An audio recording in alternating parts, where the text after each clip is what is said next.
你能想象吗？为了给特斯拉充电，我们来回花掉了35%的电，也就是特斯拉推荐80%充电上限的快一半的电量。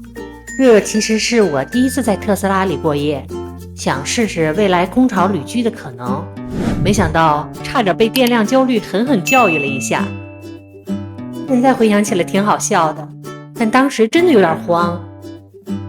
这就是在 Canada Day 长周末，我们在安省省立公园露营的故事。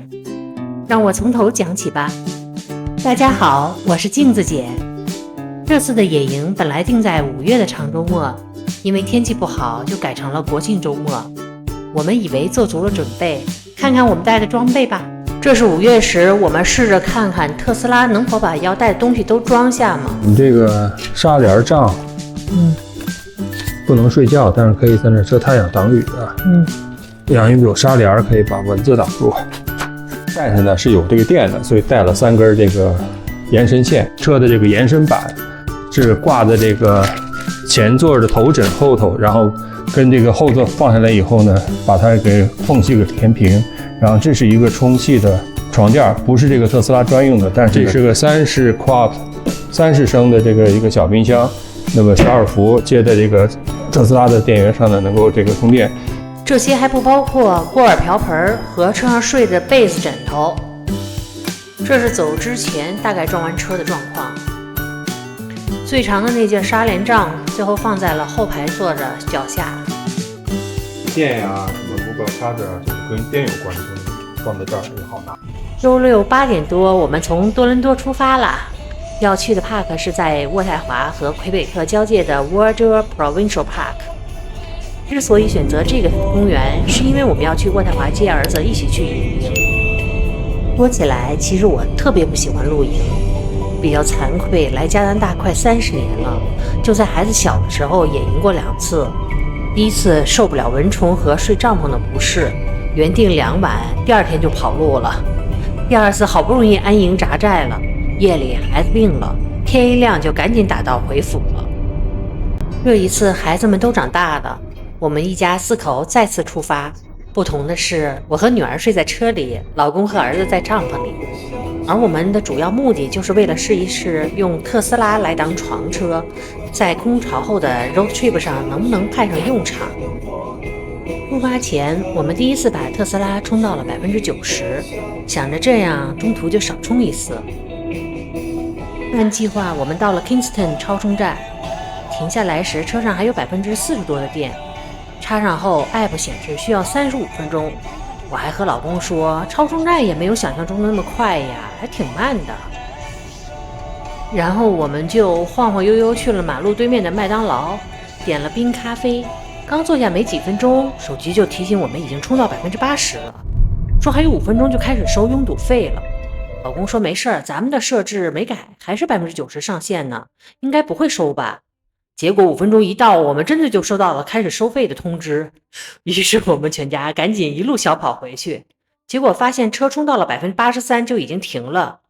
然后发现车里的屏幕和手机 App 警告说，超充站的充电被停止了，因为没有付费。我们真的是一头雾水。可是问题就是最重要的是，我们的信用卡已经都收费了，给我们发了通知了。那一刻真的是手忙脚乱，赶紧上 Google 也找不到头绪。反正后来车里的黄标消失了，我们也就无所谓了。但是我们的总结的教训就是，特斯拉的超充站一旦电量超过80%，就开始收拥堵费，不管你设置的上限是不是80%、90%还100%。另外还有一点就很重要，前50%的电充得非常非常快，后来就越来越慢，80%以后就别再贪多了，除非有特殊情况，就没有必要。这第一次充电也算是交了一点学费吧，也是长了经验，所以不冤。在渥太华接了儿子后，顺路在大统华转了一圈，接着上路，大概1个半小时，中间在离公园59公里的另一个超充站充到了80%，感觉那个超充站特别慢，所以后来就没有考虑到这里再来充电了。公园终于到了，在最后的这30-40公里，我眼睁睁地看着屏幕上室外的温度一度度下降。从多伦多开到渥太华，天气还是闷热的30多度，但没想到最后这30-40公里，仿佛开进了另一个季节，从30度最后降到了21度。这个温差也提醒我，自然的变化远比空调来的真实。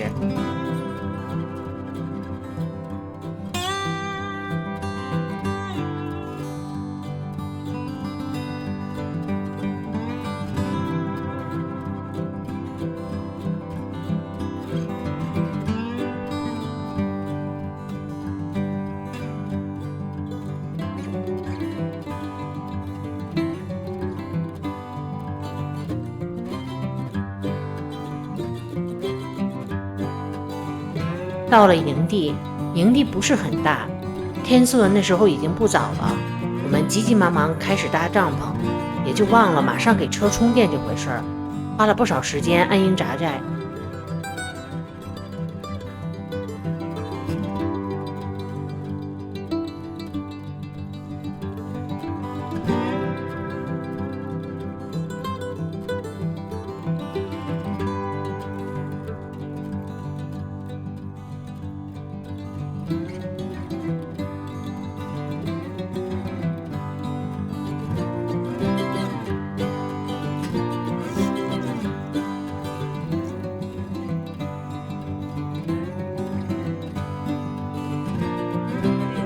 好了，需要他们接水吗？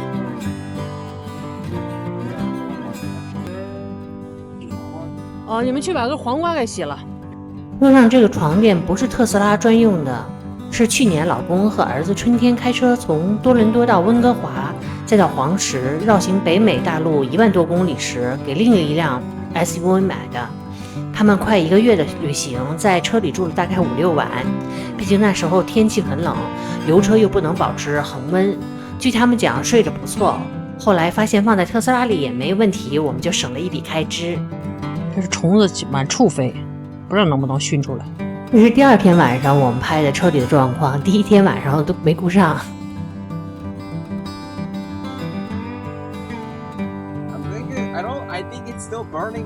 是，那他就一会儿看看他能把木头整个烧着了他就行。他这个 Kindle 它是能烧很久呢。你就make sure到时候它木头能，你会不会吹着你啊？没有熏着你，你看看一会儿木头着了就行了。嗯，行。哎呦，我怎么听着这事儿？这不是虫子的声音吗？吓我一跳。我就听这声音我就觉得可吓人了，炸酱。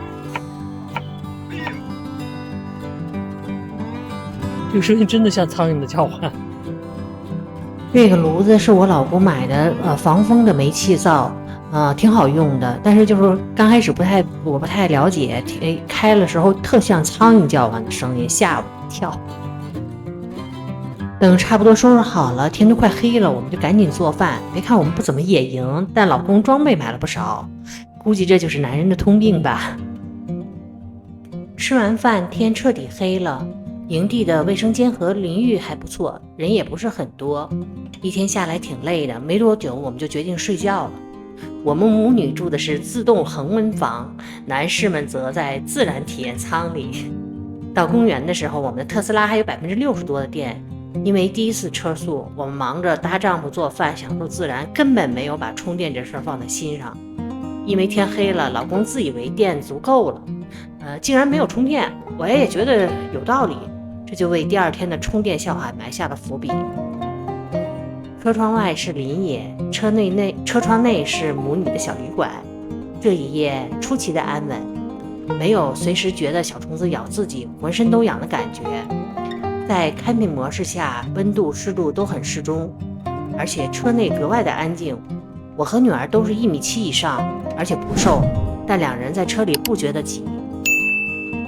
第2天一早起来，老公说他在帐篷里睡得不好，做好早饭吃了后，让2个孩子起来吃饭。我俩开车去10几分钟车程的 Hawkesbury 小镇的 Walmart 买些东西。这时车还有47%的电。后来据老公说，Walmart 旁边的肯尼迪泰尔就有 Level 2的充电桩，但当时我们竟然没有想到趁着 shopping 的时间给车充会儿电。从超市回来，在营地里给车充上电，我们几个就去公园里 hiking 了。这个公园本身没有什么特别出奇的 trail， 也都不难走。虽然阴天吧，但是非常的舒服，非常舒服。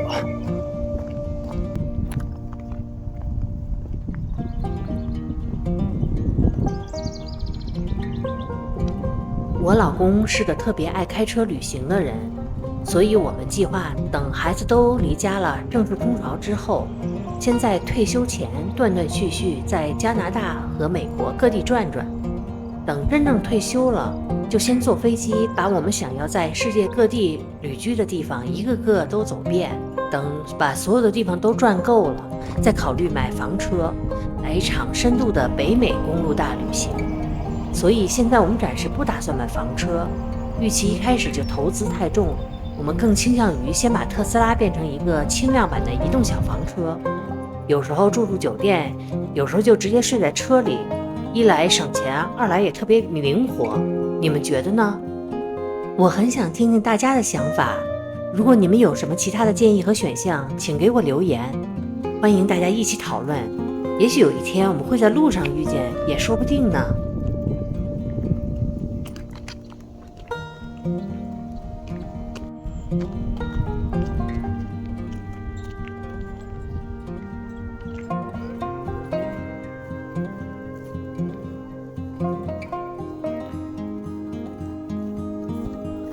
哎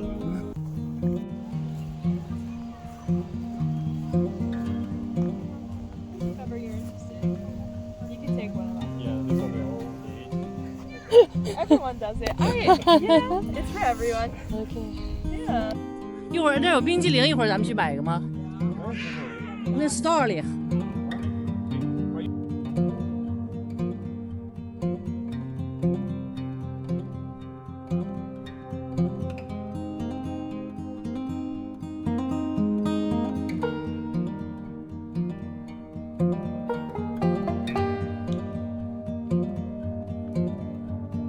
就这个 SUP 说特别练肌肉，特别练身体。你们这回真的要玩吗？你拍了给你们 friend 发一下。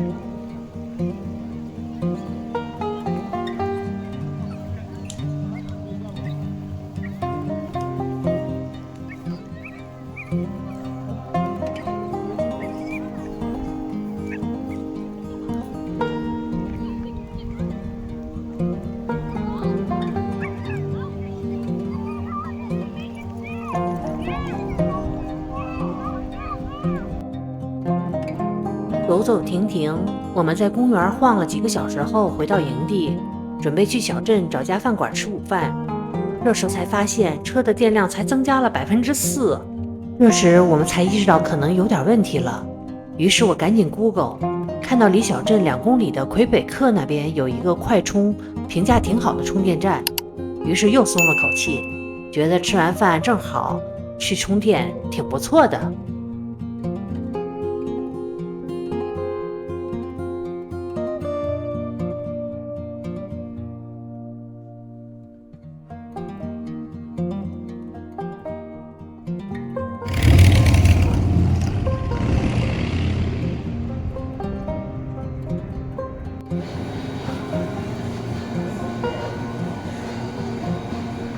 因为小镇就在魁北克交界处，所以这里已经有一点法式的风情了。饭馆的服务生也是一上来就英法2种招呼。我们去的这家是个评分不错的烧烤店，2个孩子选的，本来就都爱吃普汀，到了地界肯定是要来一份的。德州的烤肉分量很大，我们点的是2份的，另外一份前菜其中有炸酸黄瓜，第一次吃，不算难吃。另外一种是 jalapeno pepper 里填着的 cheese， 味道也不错。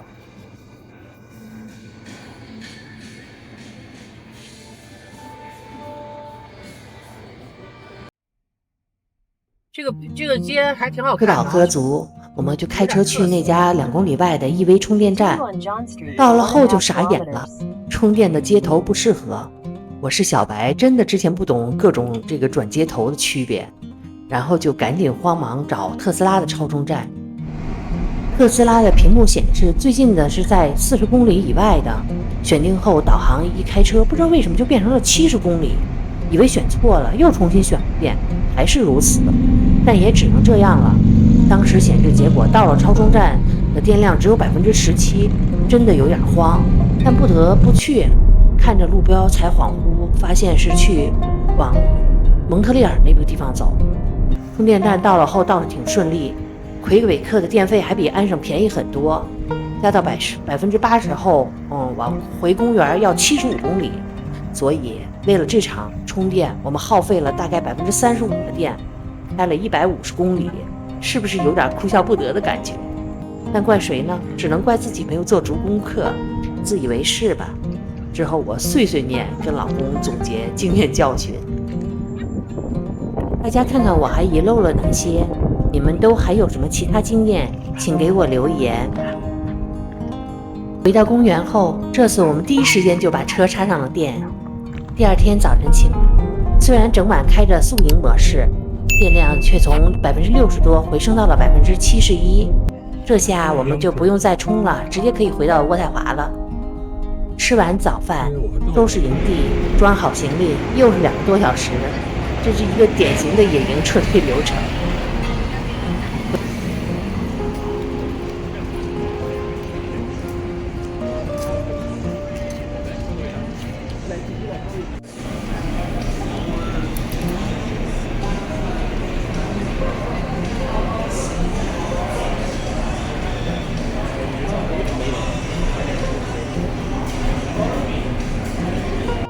回到渥太华，我们在一家意大利餐馆吃了顿舒服的午饭，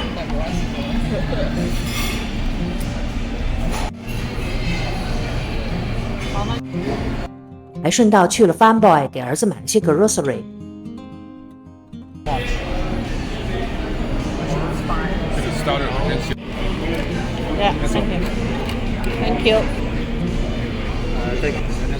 接着就一路顺畅开往多伦多。和周六出发时的堵车比，简直是天壤之别。估计是因为周六那天大家都往渥太华赶着首都的国庆庆祝活动，而我们提前1天，也就是30号就返程，刚好避开了人潮。沿途夕阳特别美，车窗外的光线金灿灿的。这一趟我们见了儿子，体验了特斯拉的车速，也为未来的旅居生活迈出了第一步。这期视频到此结束，谢谢观看，下次再见。